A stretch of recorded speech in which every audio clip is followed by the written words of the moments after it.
This is not the first time DC has had to fight for our rights. To remind us of the context of this specific moment, please join me in welcoming Reverend Mark A. Thompson, historian and activist.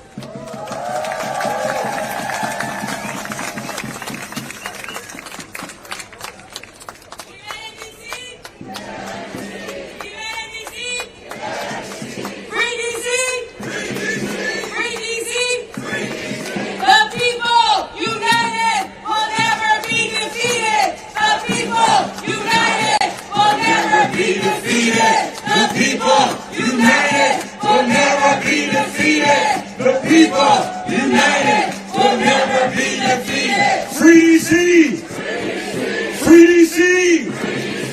Free DC! Free DC! Give yourselves a round of applause for marching down here in the heat today. We want to congratulate the Free DC Project and Harris Greens and all of the people who organized this, organized labor, the Metropolitan Washington Council, AFL-CIO. In respect of protocol, I'm going to give a little of my time to someone very special here and who has a higher rank than I do. Speaking of the history in 1993, thousands of people, just like you, committed civil disobedience at the Capitol against taxation without representation. Thousands of us went to jail. We were the original Tea Party because we dumped tea on the Capitol steps against taxation without representation, just like they did in Boston. All of us went to jail, and it resulted in the first ever vote for D.C. statehood on the House floor. That was 1993. If the Democrats had all voted for it, we'd be the 51st state today, Gina Page. Back then, the movement in the street worked with the mayor up there in the suite. And that mayor at that time, we even went to jail with us. She is here today to stand with us. Please welcome, let's hear a few words from Mayor Sharon Pratt, the first black woman mayor of a major American city.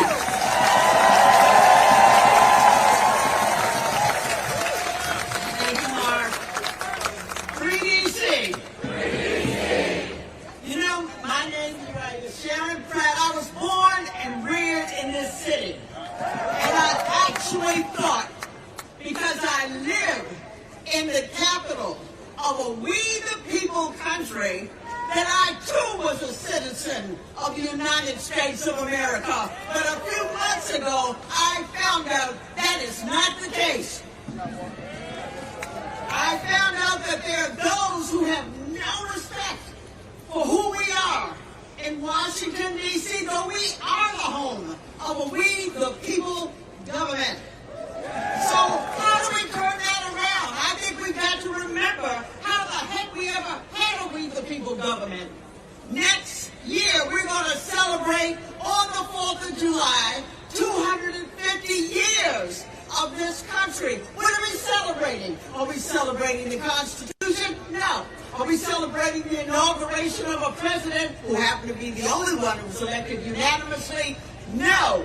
We are celebrating the day that 56 individuals put their lives on the line and engaged in an act of treason against the Great Britain when they said, I'm not going to accept the abuse, the disrespect of a distant, insensitive king. I will put everything on the line and declare my independence.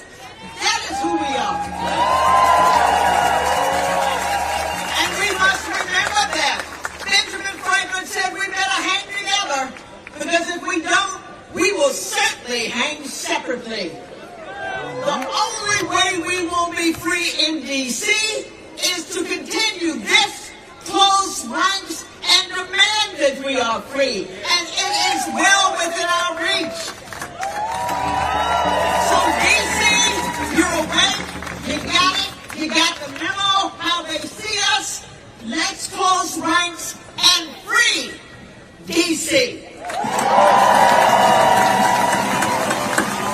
Let's hear it for the mayor, Sharon Pratt. Give her a warm round of applause. Just a few words about what brought us here. It was after that Declaration of Independence, which, by the way, if you read it, every word of it applies to what we're dealing with here in D.C. today. There was no democracy for the colonists. They had no rights to their own laws. They had no rights to their own budget. And so they staged a revolution against King George III. But then the first chance they got to build a nation's capital, they brought it here. And we have to have respect for those who stood before us. Not just the originators of the Free DC movement, but our enslaved ancestors who built this city, designed it and organized it for free. The original sin, the original crime. And then during the Civil Rights Movement, after Bloody Sunday, March of 1965, and the march from Selma to Montgomery, we were able to get the Voting Rights Act passed in August of 1965. When Lyndon Johnson held the signing ceremony at the White House, after that ceremony, the Reverend Walter Fauntleroy asked Dr. King to lead a march through D.C. for home rule. We weren't even talking about statehood yet. Just a march for home rule and an elected government. In 1965, Voting Rights Act for America, still no home rule for those of us in Washington, D.C. And then a year later, SNCC arrived here, the Student Nonviolent Coordinating Committee, in the person of Frank Smith, James Foreman, and others, and of course, Marion Barry, who would one day be mayor of Washington, D.C. We have to lift up the names of those who fought hard. Julius Hobson, Josephine Butler, Hilda Mason, and then even those who are contemporary now, Niece Jenkins of the Stand Up for Democracy Coalition. And just like we don't know, sadly, every name of every person on that Edmund Pettus Bridge with John Lewis, there are countless names, thousands in 1993 who went to jail every Thursday to stand up for democracy and to stand up for D.C. statehood. We didn't come this far to stop. We didn't come this far to give up. We have to keep on going. We can't turn back no matter what. We are on the cusp of our freedom.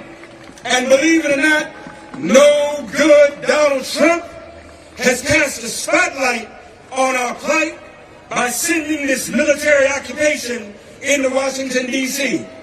And so we want to let him know, wherever he is, because we know he's watching, Donald Trump, what you see today is exactly what you get.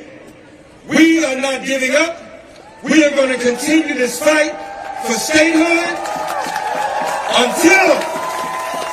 until the day our hands are full of victory in the 51st state of the Union. God bless you.